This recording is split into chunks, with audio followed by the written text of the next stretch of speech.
Welcome dear students. तो last video में आप लोगों ने ये देखा था different methods for solving trigonometric equation, जिसमें पहला टाइप आपने सीखा ट्रिगोनोमेट्रिकल इक्वेशन बाय फैक्टराइजेशन। मतलब सारे टर्म को लेफ्ट हैंड साइड लाओ, फिर उसको प्रोडक्ट ऑफ फैक्टर्स में कन्वर्ट करो और इंडिविजुअल फैक्टर को जीरो से इक्वेट करो। ठीक है, now moving ahead, next type. Now we will learn second type, trigonometrical equation which can be solved by reducing them in quadratic equation. अब इसको किसी एक के टर्म में क्वाड्रेटिक में कन्वर्ट कर लेना है। ठीक है, तो क्या करो, अब कॉस स्क्वायर है, कॉस एक्स है, साइन स्क्वायर है, तो क्या करो साइन स्क्वायर को कॉस स्क्वायर में बदलो। तो अब मैं साइन स्क्वायर एक्स को कॉस स्क्वायर एक्स में लिख रहा हूँ। तो this will be 2 cos square x plus 4 cos x minus of 3 sine square x. Sine square x को मैंने लिख दिया 1 minus cos square x. Simplify करो, कॉस के टर्म में ये क्वाड्रेटिक आया। बहुत बार अगर फैक्टराइज नहीं हो रहा हो तो सीधे क्वाड्रेटिक वाला फॉर्मूला यूज करो, minus B plus minus under root d by 2a। ये फॉर्मूला यूज करके ये दो रूट मिला तुम्हें। ठीक है, अब साइन और कॉस के साथ प्रॉब्लम क्या है, जो साइन या कॉस का जब भी वैल्यू निकालो तो एक बार इंश्योर कर लो वो -1 से 1 के बीच में है कि नहीं। तो यहाँ जो तुमने कॉस की दो वैल्यू निकाली उसमें -2 माइनस अंडर रूट 19/5 कॉस के रेंज से बाहर है, तो वो वैल्यू रिजेक्ट हो जाएगा। अब तुम्हारे पास cos x equals to minus under root 19 minus 2/5 आया। तो मैंने इसका लॉजिक ऑलरेडी बता रखा है। अगर cos x बराबर नॉन स्टैंडर्ड एंगल आए तो इसको इनवर्स में कन्वर्ट कर लेना। क्या लिखोगे, cos of cos inverse this value, and आगे जनरल सॉल्यूशन क्या लिखोगे, x equals to 2n pi plus minus alpha, where alpha is this. I hope ये समझ में आ गया होगा। अब वीडियो पॉज करो और second and third question attempt करो। तो यहाँ cos 2 थीटा है और यहाँ cos थीटा है। तो cos 2 थीटा का formula 2 cos square theta -1 minus of root 2 plus 1 cos theta -1 by root 2 equals to 0। अब सिंप्लीफाई करो तो तुम्हारे पास result 2 cos square theta -1 minus of root 2 plus 1 cos theta, और ये तुम्हारे पास क्या आया, root 2 plus 1 upon root 2। Separate करो तो देखो अब यहाँ से cos के टर्म में क्वाड्रेटिक बना। आगे की कहानी मालूम है तुम्हें, इसके आगे proceed yourself. Similarly next question, अगला क्या कह रहा है देखो, 4 cos theta minus of 3 sec theta equals to 10। ऐसा कुछ रहे तो साइन कॉस में बदल लिया करो। पहले सेक को लिख दो कॉस, 10 को लिख दो साइन बाय कॉस, सिंप्लीफाई। तो ये क्या आया तुम्हारे पास, 4 cos square theta minus of 3 equals to sine of theta. Cos theta cancel करने से पहले make sure theta should not equals to odd multiple of π/2। अब cos स्क्वायर आया, इस cos स्क्वायर की कहानी मालूम है, क्योंकि यहाँ सिर्फ साइन थीटा है और यहाँ cos स्क्वायर है, तो साइन के टर्म में क्वाड्रेटिक में कन्वर्ट कर डालो। ठीक है, और यहाँ से साइन के टर्म में क्वाड्रेटिक में कन्वर्ट कर दिया। इसके दो रूट्स आए, ठीक है, अल्फा एंड बीटा, और ये दोनों इरेशनल टाइप्स में आ रहे हैं। अगर फैक्टराइज नहीं हो रहा है तो तुरंत फॉर्मूला यूज करोगे। ठीक है, तो एक रूट ये आ रहा होगा, दूसरे ये आ रहा होगा, तो आंसर मैच कर लो अपना। इस तरह का आंसर आ रहा होगा तुम्हारा। ठीक है, तो आई होप ये समझ में आ गया होगा। अगला नेक्स्ट क्वेश्चन कह रहा है if the equation a sin x plus cos 2x is 2a minus 7 gives a solution, find the values of a। मतलब ये cos of 2x है, कह रहा है ये यहाँ सॉल्यूशन एग्जिस्ट कर रहा है, a की वैल्यू बताओ। तो यहाँ sin x है तो cos 2x को मैंने लिख दिया 1 minus 2 sine square x। Sine के टर्म में सिंप्लीफाई करो तो साइन के टर्म में क्वाड्रेटिक इक्वेशन एग्जिस्ट कर रहा है। तो अब इसके रूट्स निकालो, तो ये इसका रूट्स क्या आएगा, minus B plus minus under root A square minus 8 2m minus 8 upon 4 minus B plus minus root D by 2a, ये अप्लाई किया। ऐसा करने से कट पिट के साइन एक्स का वैल्यू ये आया। अब ध्यान से देखो, साइन का यहाँ पर दो वैल्यू आ रहा है, एक a प्लस ए माइनस 4/2, दूसरा 2, लेकिन 2 रिजेक्ट हो जाएगा। क्यों? क्योंकि ये इसके रेंज से बाहर है। अब तुम खुद बताओ a का वैल्यू क्या होना चाहिए ताकि सॉल्यूशन एग्जिस्ट करे। तो ऑब्वियसली इस एक्सप्रेशन का साइन के रेंज में होना जरूरी है। a माइनस 4/2 को -1 से 1 में लाई कराओ, a का रेंज पता चल जाएगा। a बिलोंग्स टू +2 से 6। अगर a इस इंटरवल में रहा तो सॉल्यूशन एग्जिस्ट करेगा। अब वीडियो यहीं पे पॉज करो और इस क्वेश्चन को ट्राई करो। ये अच्छा क्वेश्चन है, ट्रिकी क्वेश्चन है, ठीक है। कह रहा है if 2 tan square x minus 5 sec x equals to 1 for exactly 7 distinct values, यानी इसका सॉल्यूशन 0 से n π/2 में 7 डिस्टिंक्ट सॉल्यूशंस मिल रहे हैं, तो n का मैक्सिमम वैल्यू क्या होगा। सबसे पहले tan स्क्वायर x को लिख दो 1 प्लस सेक स्क्वायर x। ये पूरा का पूरा क्वाड्रेटिक सेक में आ गया, पूरा का पूरा ट्रिगोनोमेट्रिकल इक्वेशन सेक के टर्म में क्वाड्रेटिक में कन्वर्ट हो गया। इसको फैक्टराइज करो, सेक का दो वैल्यू मिला, एक 3 मिला, एक -½ मिला। -½ रिजेक्ट हो गया। क्यों? क्योंकि सेक का रेंज मालूम है, -∞ टू -1 यूनियन 1 से इन्फिनिटी।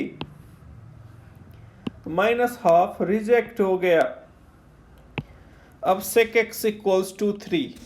तो अब तुम खुद सोचो, sec का वैल्यू पॉजिटिव या तो फर्स्ट क्वाड्रेंट में मिलेगा, नहीं तो फोर्थ क्वाड्रेंट में मिलेगा, ठीक है। इसका मतलब 7 सॉल्यूशंस चाहिए। तो पहली बार दो वैल्यू 0 से 2π में मिला, फिर एक और चक्कर लगा, 2 सॉल्यूशन यहाँ मिल गया।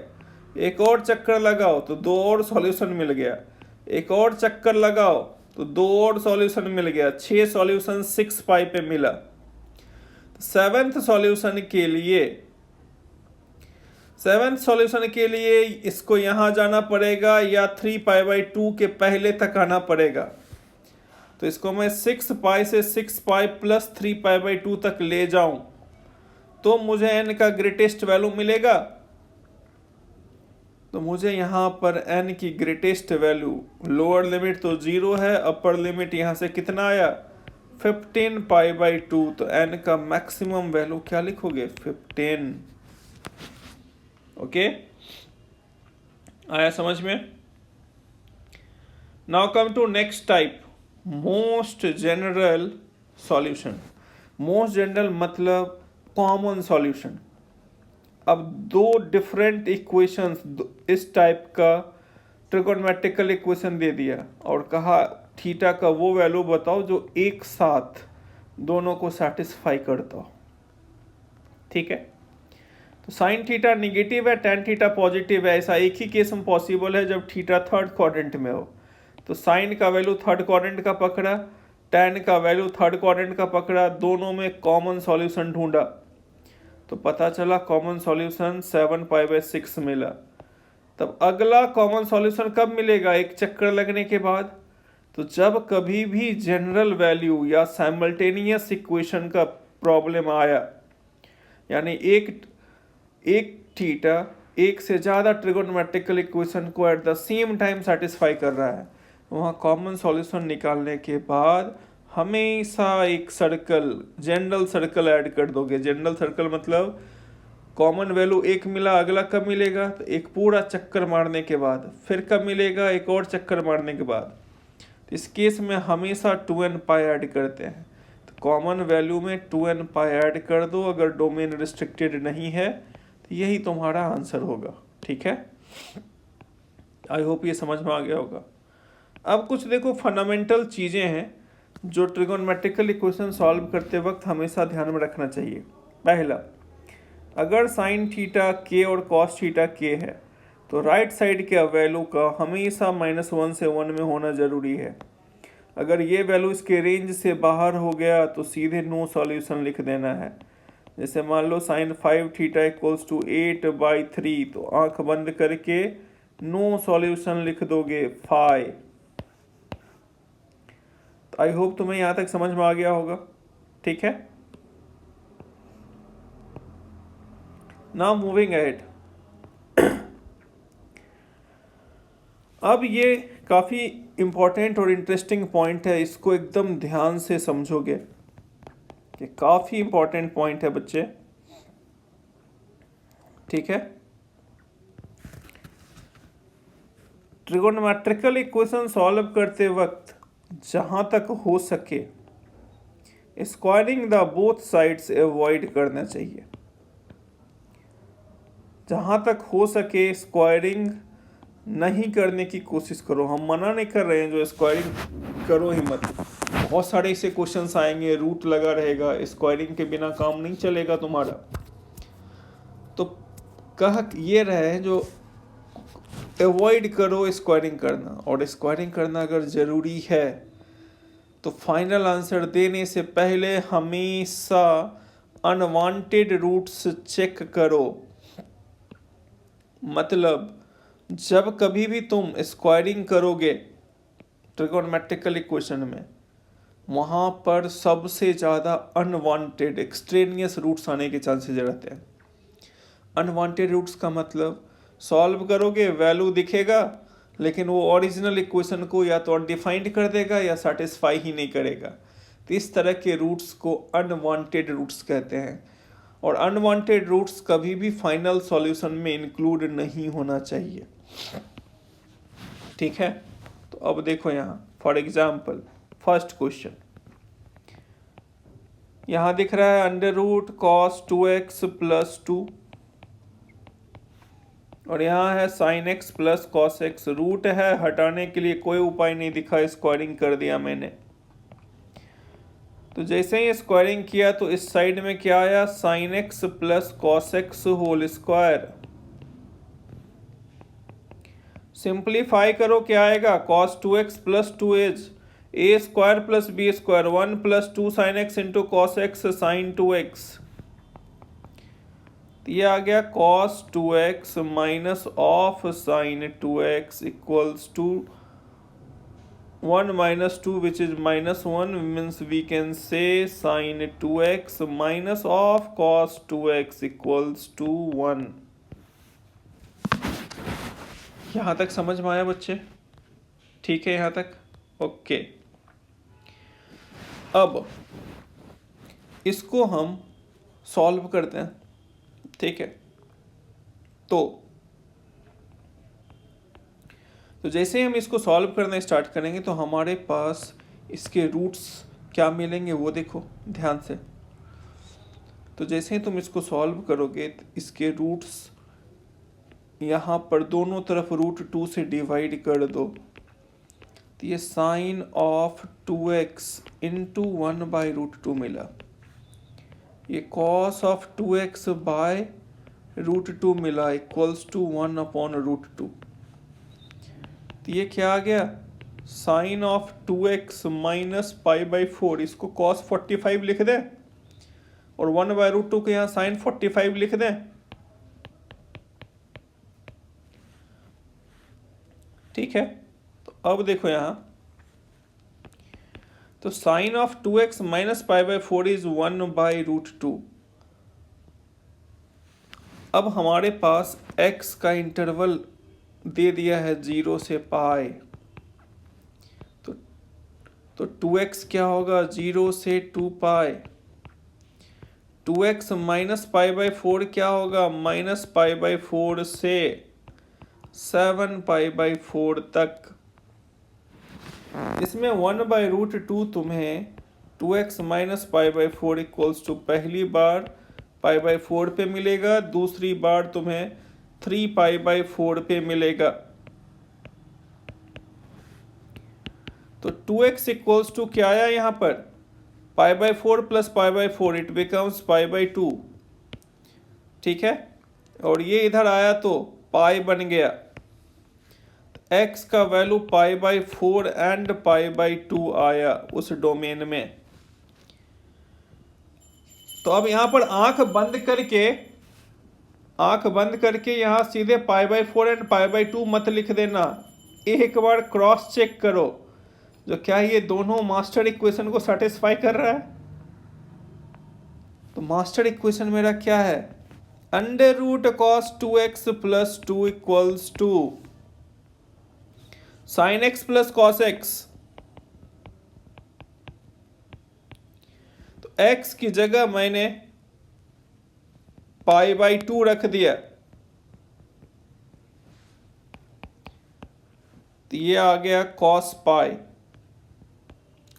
इज -1 प्लस 2, यहाँ पाई बाई 2 रख दिया मैंने, तो sine pi by 2 cos pi by 1 equals to 1, ये तो सेटिस्फाई कर गया। पाई बाई 4 के लिए चेक करो, तो जैसे ही तुम यहाँ पर पाई बाई 4 चेक करोगे तो x की जगह पाई बाई 4 रखा तुमने, तो ये कॉस पाई बाई 2 हो गया जो कि 0, और इधर साइन पाई बाई 4 1/√2 प्लस 1/√2, तो ये √2 इक्वल्स टू 2/√2, यानी यहाँ लकली दोनों वैल्यू सेटिस्फाई कर गया। ठीक है, अब आओ सेकेंड एग्जाम्पल। ठीक है, तो हम ये कहना चाह रहे थे जब अगर स्क्वायरिंग किया तो आखिरी में जो वैल्यू जा रहा है, ठीक है, उसको मास्टर इक्वेशन में सेटिस्फाई कराओ। जो वैल्यू सेटिस्फाई किया वो एक्सेप्टेबल है, सारे करके बहुत अच्छी बात है। ठीक है, लेकिन इसमें बहुत बार ऐसा होता है जो बहुत सारे वैल्यूज़ रिजेक्ट होते हैं, या कुछ वैल्यू एक्सेप्ट होंगे कुछ रिजेक्ट होंगे, तो यहाँ हमेशा अनवांटेड रूट्स के लिए तुम्हें केयरफुल रहना है। तो फॉर दिस एक और एग्जांपल देखो, जैसे मान लो मैंने लिया sine x plus cos x equals to 1, और किसी बच्चे ने यहाँ स्क्वायरिंग कर दिया। ठीक है, sine x plus cos x equals to 1, squaring both the sides, तो sine x plus cos x whole square is 1 plus sine 2x equals to 1, sine 2x equals to 0। तो ये 0 कब होगा जब 2x n पाई हो, तो x का value n pi by 2 आया, where n belongs to integer. अब आंख बंद करके आंसर ये मत लिख देना क्योंकि डोमेन पे कोई रिस्ट्रिक्शन नहीं है यहाँ, तो अब तुम खुद सोचो, n की वैल्यू 1 लिया तो x का वैल्यू पाई बाई 2 आया, n का वैल्यू 2 लिया तो x की वैल्यू पाई आ रहा है, n का वैल्यू 3 लिया x की वैल्यू 3 पाई बाई 2 आया, n का वैल्यू 4 लिया x की वैल्यू 2 पाई आया, n इक्वल्स टू 5 लिया x का वैल्यू 5 पाई बाई 2 आया। अब पाई बाई 2 मास्टर रिलेशन में रखो, ओरिजिनल इक्वेशन क्या है ये, इसमें रखो pi by 2, sine pi by 2 1 cos pi by 2 0, satisfy कर गया। x इक्वल्स टू पाई रखो मास्टर इक्वेशन में, sine pi plus cos pi, sine pi 0 cos pi -1, ये सेटिस्फाई नहीं किया, तो इसका मतलब x equals to pi unwanted root है, अपने सॉल्यूशन से हटाओ इसको। 3 पाई बाई 2 रखो, cos 0 साइन 3 पाई बाई 2 -1, ये भी रिजेक्ट हो गया। 2 पाई रखो, साइन 2 पाई 0 कॉस 2 पाई 1, ये सेटिस्फाई कर गया। तो देख रहे हो पाई बाई 2, 2 पाई, ये सब अलाउड वैल्यूज है और ये सारे वैल्यू रिजेक्ट हो रहे हैं। तो जो अलाउड वैल्यू है उसको देख करके जनरल सॉल्यूशन लिख दोगे, यही तुम्हारा आंसर होगा। ठीक है, गॉट इट। देखो एक एपी बन रहा होगा, उस एपी का nth टर्म के फॉर्म में लिख दोगे आंसर। तो मैं यही समझाना चाह रहा था, अगर स्क्वायरिंग किया तो आंसर आएगा, सॉल्यूशन भी आएगा, लेकिन तुरंत वहां पर आंसर फाइनल मत करना, डिक्लेयर मत करना। हमेशा अनवांटेड रूट को लेकर के केयरफुल रहोगे। ठीक है, अब आओ यहाँ। ये तो नॉर्मल कॉन्सेप्ट है जो बेसिक मैथ्स में भी तुम्हें सिखाया था, जिसके लिए तुम सॉल्यूशन ढूंढ रहे हो। ठीक है, तो अगर दोनों साइड अननोन प्रोडक्ट में है और वो वेरिएबल है तो उसको कैंसिल मत करना, वरना सॉल्यूशन मिस हो जाएगा। जैसे मान लो x squared equals to 2x है, एक्स और एक्स इसे कैंसिल कर दोगे तो सीधे एक्स इक्वल्स टू 2 मिला, यानी ये इनकम्प्लीट सॉल्यूशन है। क्यों? क्योंकि तुमने एक अननोन को कैंसिल कर दिया। तुम तभी कैंसिल कर सकते हो जब वो नॉन जीरो हो। ठीक है, गॉट इट। तो इस तरह से कॉमन वेरिएबल फैक्टर, अगर वो वेरिएबल फैक्टर है तो उसको कैंसिल नहीं करना है तुम्हें।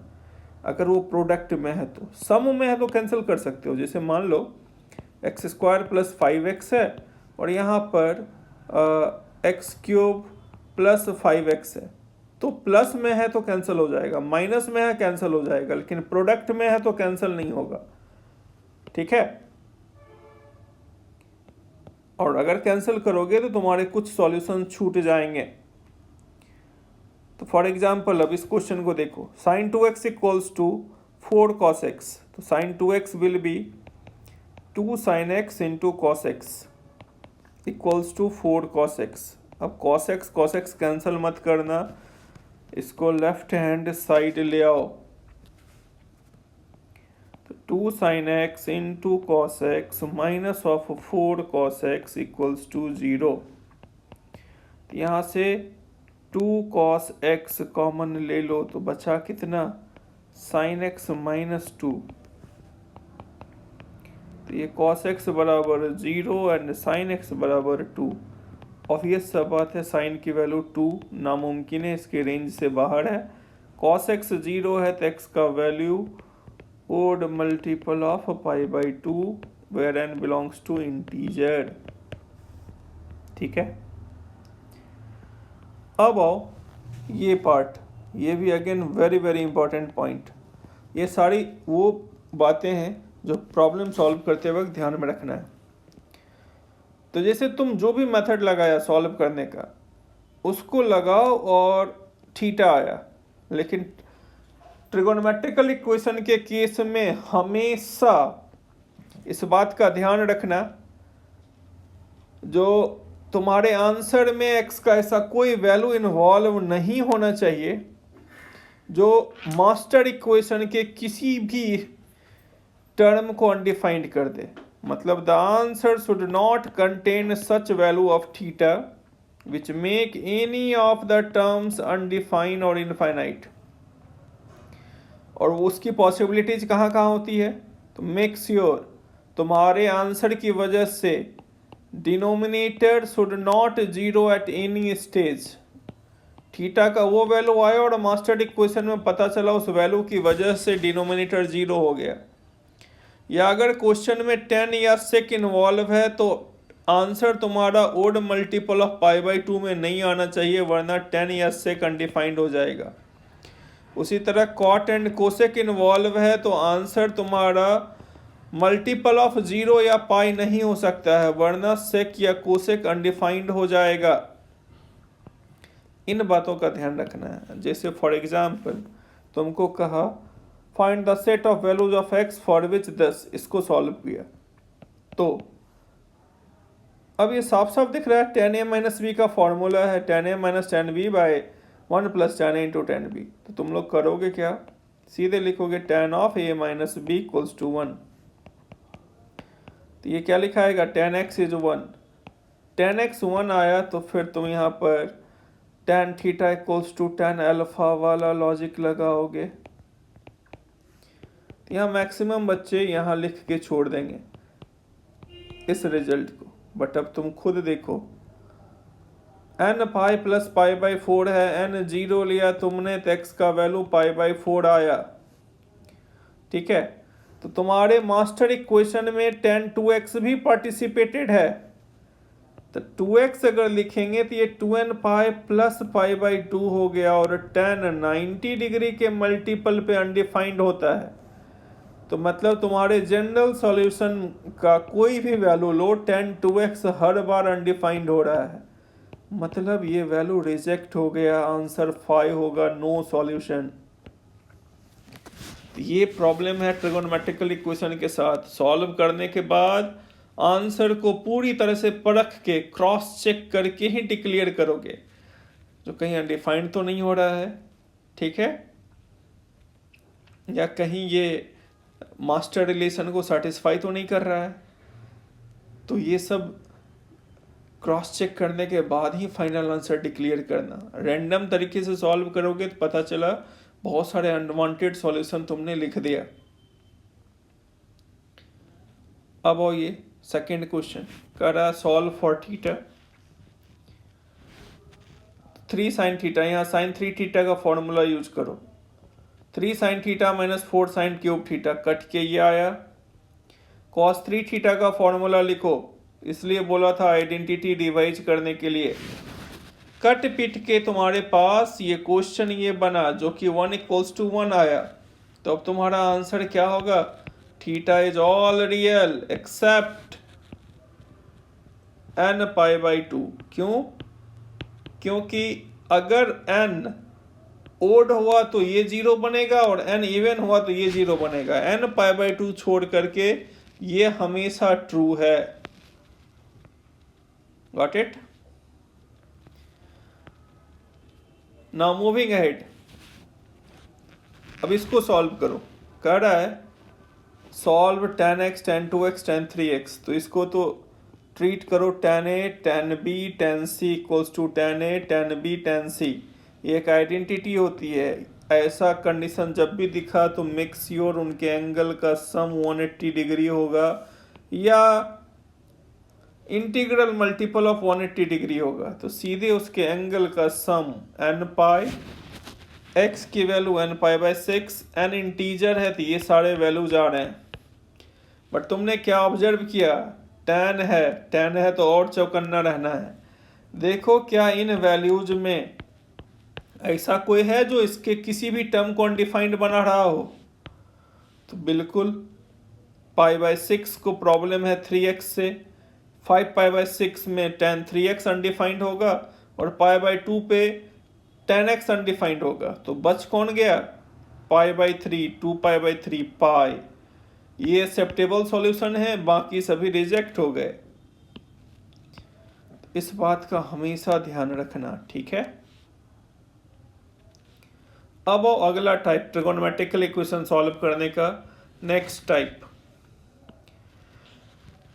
बहुत बार हम ट्रिगोनोमेट्रिकल इक्वेशन को जैसे प्लस दिया हुआ है, अल्टीमेट पर्पस है a into b equals to 0 में लाने का, तो यहाँ हम आइडेंटिटी लगा के इंटू बी में लाएंगे। तो फॉर एग्जांपल देखो यहाँ, ये मेरा cos ऑफ 3x है। अब यहाँ साइन सी माइनस साइन डी यूज करो, ये क्या आ जाएगा, 2 cos c plus d by 2 into sine c minus d by 2, ठीक है। तो sine c minus d by 2 यहाँ पर माइनस ऑफ x आ गया, तो ये रिजल्ट आया क्या तुम्हारे पास, 2 cos 3x minus of 2 cos 3x into sine x। यहाँ से cos 3x कॉमन ले लो, फाइनली देखो a into b type form में कन्वर्ट हो गया। तो अब इसके आगे का कहानी मालूम है, put either cos 3x equals to 0 और sin x equals to half. cos 3x 0 है तो 3x का वैल्यू 2n+1 π/2 होगा। x इज ईदर 2n+1 π/6 या फिर x equals to sine x half है n pi plus minus 1 to the power n π/6। ये तुम्हारा सॉल्यूशन आया। अब देख लो इनमें से साइन कॉस को तो कोई प्रॉब्लम नहीं है, तो ये दोनों कंफर्म आंसर है। ठीक है, अब इन क्वेश्चंस को ट्राई करो। Sine 7 theta equal to sine 3 theta plus sine theta, इस सब को इधर ले आओ। Sine 7 theta minus sine theta minus of sine 3 theta equals to 0। अब यहाँ पे यूज करो रिजल्ट, साइन सी माइनस साइन डी क्या आएगा, 2 cos c plus d/2 into sine सी माइनस d/2। अब यहाँ से साइन 3 थीटा कॉमन ले लो, तो साइन ऑफ 3 थीटा कॉमन लिया तो यहाँ पे क्या आया, 2 cos 4 theta minus 1 equals to 0। इसका मतलब ईदर साइन 3 थीटा 0 होगा या cos ऑफ 4 थीटा हाफ होगा। अब इसके आगे की कहानी मालूम है तुम्हें क्या करना है। ठीक है, तो साइन 3 थीटा 0 है तो 3 थीटा कितना आएगा, n पाई थीटा n π/3 और cos 4 थीटा हाफ है तो 4 थीटा बराबर 2n पाई प्लस माइनस 0 से पाई में कोई एक वैल्यू रखो जो इसको सेटिस्फाई कर रहा हो π/3, तो थीटा का value n π/2 plus minus π/12 where n belongs to integer. ठीक है, तो वीडियो पॉज करके इन क्वेश्चंस को ट्राई करो। ठीक है, तो आई होप तुम्हें यहां तक समझ में आ गया होगा। Now moving ahead,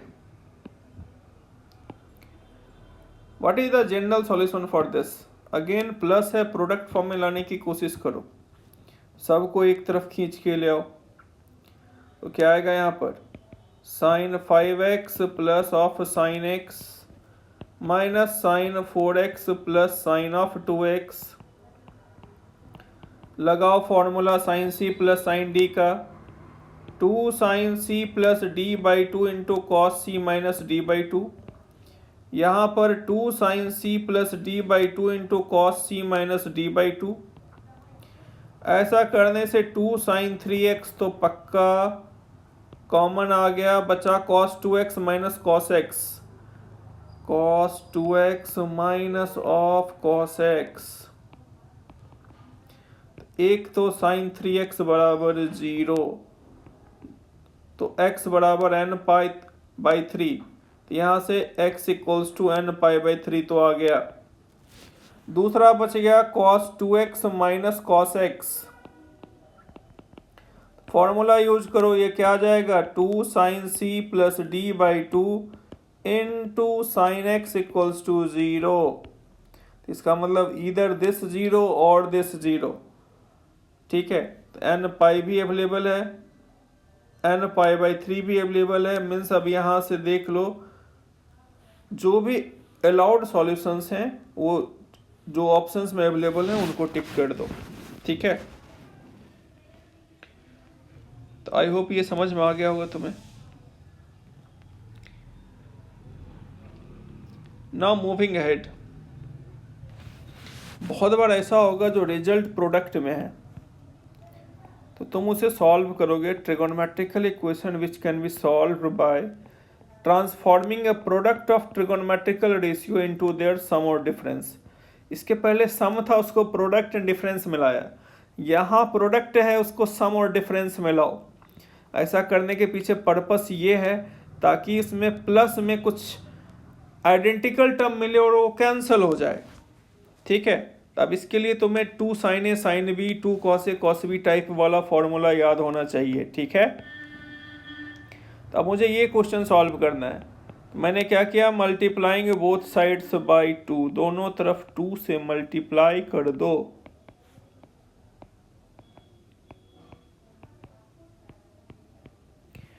2 sine a sine b का फॉर्मूला साइन ए प्लस बी प्लस साइन ए माइनस बी, यहाँ भी sine of a plus b plus sine A minus b. फायदा देखा, प्लस में कॉमन टर्म कैंसिल कर सकते हैं, अब उसको उधर भेज दो। Sine 4x minus sine 2x equals to 0। आगे का कहानी मालूम है, this will be 2 cos c plus d by 2 into sine c minus d by 2। इसका मतलब either cos 3x equals to 0, ठीक है, और साइन x इक्वल्स टू 0। आगे का कहानी मालूम है, it is 2n plus 1 pi by 2 और x इक्वल्स टू n पाई। ये आंसर, ठीक है बच्चे। अब देखो यहाँ एक आध क्वेश्चन और देख लो। करा find the number of solutions. जब कभी भी नंबर ऑफ सॉल्यूशंस रहा तो साइड में रिस्ट्रिक्टेड डोमेन पक्का रहेगा, वहाँ जनरल सॉल्यूशंस कभी नहीं पूछेगा। तब ऐसा एक क्वेश्चन है, मुझे इसका नंबर ऑफ सॉल्यूशंस बताना है 0 से पाई में, ठीक है। तो यहाँ साइन 3 थीटा था, यहाँ 2 थीटा एंड 4 थीटा था। 2 थीटा को 3 थीटा माइनस थीटा लिखा एंड इसको 3 थीटा प्लस थीटा लिखा, और यहाँ आइडेंटिटी लगाया साइन ए माइनस बी इंटू साइन ए प्लस बी का। इसकी आइडेंटिटी होगी sine square A minus sine square B. Simplify करोगे तो ऐसा रिजल्ट आएगा, sine 3 theta plus 4 sine cube theta equals to 4 sine theta into sine square 3 theta. Got it? तो तुम्हें यहां तक समझ में आ गया होगा, क्योंकि यहां पर माइनस 4 साइन क्यूब थीटा था, उसको लेफ्ट साइड भेज दिया। अब sine 3 theta plus 4 sine cube theta, यहाँ साइन 3 थीटा का फॉर्मूला यूज करो, 3 sine theta minus of 4 sine cube theta, और ये प्लस 4 साइन क्यूब थीटा है, तो ये हो गया कैंसिल। तो लेफ्ट साइड में तुम्हारे पास बचा क्या, 3 साइन थीटा, ठीक है, इक्वल्स टू दिस। अब साइन थीटा कैंसिल मत करना, इसको इधर भेजो, ठीक है, और साइन थीटा कॉमन लो, तुम्हारे पास sine theta into 3 minus 4 sine square 3 theta बचा, ठीक है। तो तुम्हारे पास ये रिजल्ट बचा। अब क्या करोगे, तो इधर साइन थीटा इक्वल्स टू 0 या sine square 3 theta equals to 3/4, ठीक है। तो देखो कट पिट के तुम्हारे पास नेट रिजल्ट ये आया, तो थीटा n पाई आया या थीटा ऐसा कुछ आया। तो 0 से पाई में all allowed value of theta ढूंढो। यहाँ पर जनरल फॉर्म में लिखने की जरूरत नहीं है, देखो 0 से 180 तक वैल्यू क्या क्या मिला। तो पाई तो 0 एंड पाई पे ख़त्म हो गया, यहाँ n की वैल्यू 0, n की वैल्यू 1 2 3 4 5 रखो, इतने वैल्यूज मिले। ये सभी इन्हीं सॉल्यूशंस का पार्ट है। तो नंबर ऑफ सॉल्यूशंस काउंट कर लो, यही तुम्हारा आंसर 3 6 2 8 8 सॉल्यूशन से ऑप्शन सी आ रहा है, ठीक है। तो आई होप तुम्हें यहाँ तक समझ में आ गया होगा। Got it?